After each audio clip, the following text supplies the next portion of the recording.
batetik egia da geuk ja zuzenean atejoka eskatzen dizkiegula produktora edo zuzendari zenbaiti euren pelikulen eskubideak uztea.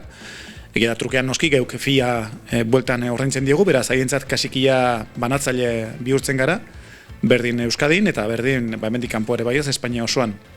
Eta alduratik aurten gehiago izan zen, geure aurre ikuspen bati esker ere bai, baina beraien jarrera geuri galdetu zaizu eta menditurrak nola funtzionatzen du.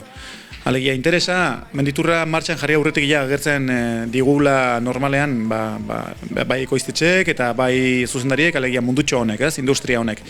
Eta alaxe, esan da bezala, urten ja 26 pelikula zauzatako katalogo oparo bat daukagu, denetariko pelikulak, film laburrak, film ja metraje luzeagokoak, animaziozkoak, fikzionatu den zerbait ere bai, dokumentala gehien bat, denetarik eta alde horretik menuak osatzeko ere, beti aukera oso zabala izaten da.